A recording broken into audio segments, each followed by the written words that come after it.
కానీ అనుకోని పరిస్థితులు దేవుడు పాపంలోనే బతుకుతున్నాం. పాపాన్ని అంటే మరీ భయంకరమైన పాపం చేయకపోయినా పాపానికి లోనయ్యి పాపం ఆలోచనలతో, పాపం చూపులతో, పాపం పనులతో, సినిమాలతో, అన్నితో మామూలు సహజంగా మన పాప జీవితం ఎలా జీవిస్తామో అదేవిధంగా జీవిస్తూ ఇప్పుడు వరకు వచ్చాము. కానీ దేవుడు ఎప్పుడు ఎవరిని ఎలా పట్టుకోవాలో ఆయనకు తెలుసు. కాబట్టి ఒక భయంకరమైన పరిస్థితులు అంటే నాకు ఒక 7 years నుంచి ఈ రైట్ సైడ్ మామూలుగా కంతల కండెలాగా వస్తుంది. తర్వాత డాక్టర్ గారికి చూపించుకుంటే అది థైరాయిడ్ అని చెప్పేసి అన్నారు. సరే థైరాయిడే కదా, ఏముంది, చాలా హెల్తీగా ఉంటున్నాం కదా, జ్వరం అనేది కూడా ఎరగం, నాకు జ్వరం కూడా రాదు, తెలియదు కదా, అయినా ఎందుకులే తర్వాత చూపించుకుందామని నెగ్లెక్ట్ చేస్తాను. అది 2 వైపులా ఒక వైపు ఇగ్నోట్ బాగా పెరిగిపోతుంటే ఎందుకైనా మంచిదని డాక్టర్ గారి దగ్గర వెళ్తే FNC టెస్ట్ అని చెప్పేసి ఉంటుంది, నీడిల్ టెస్ట్.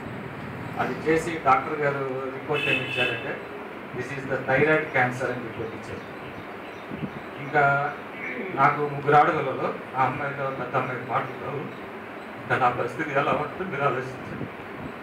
అప్పుడు నేను అనుకునేవాడిని, అందుకేదో యాక్చువల్లీ మనం చర్చికి వెళ్తేనే దేవుడా, మనం మామూలు ఇంట్లో కూడా ప్రార్థన చేసుకోవచ్చు కదా, చర్చికి వెళ్ళి ఆయన ఏదో చెప్తాడు మనం వినాలి, టైం వేస్ట్ ఇలా అనుకునేవాడిని నేను.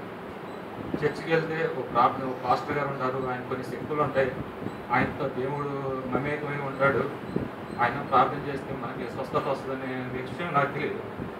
ఎందుకో ఈ విషయం తెలిసిన తర్వాత 15 days యాక్చువల్లీ నేను 80 kgs ఉంటాను, 75 kgs వచ్చేసాను.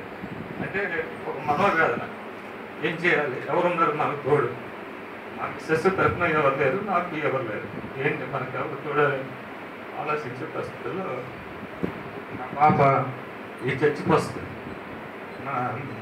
కూర్చున్నా. ఆ అమ్మాయి ప్రోత్సాహంతో, అన్న నాకు ఎప్పుడూ తెలుసు పాస్టర్ గారు, మా ఇంటి దగ్గరలో ఉండడం వల్ల ఎప్పుడు నేను చర్చికి వెళ్ళాను.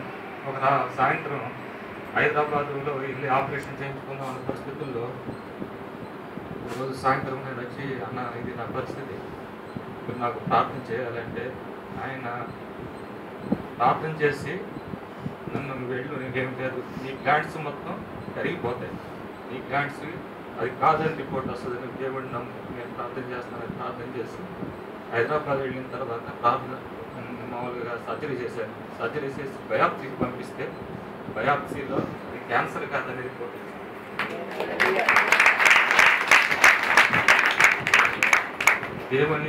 దేవుని కృప, దేవుని ఇది ఉంటే ఎలాంటి ఇదైనా, ఎలాంటి పరిస్థితుల్లో అయినా మనం దేవుడు కాపాడుతాడు, దేవుడు స్వస్థత పరుస్తాడు అనడానికి ఇది సాక్ష్యం. నేను అనుకున్నాను, దేవ మీరు నన్ను కాపాడితే, నాకు 3 కూతురికి నన్ను క్షేమంగా మీరు చెప్తే, ఇదే సాక్ష్యాన్ని మీరు నేను ఈ సభలో సాక్ష్యం చెప్తాను మీకోసం అని చెప్పేసి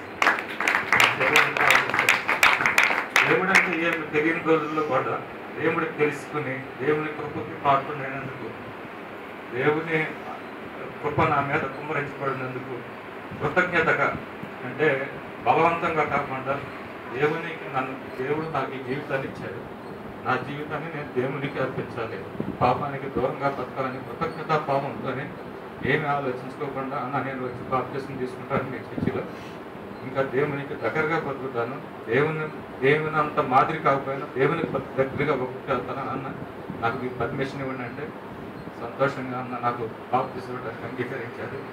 దేవుని బిడ్డగా బతకడానికి మీ అందరూ ఆశీర్వాదం నాకు కావాలని, నా కుటుంబానికి కావాలని కోరుకుంటున్నాను.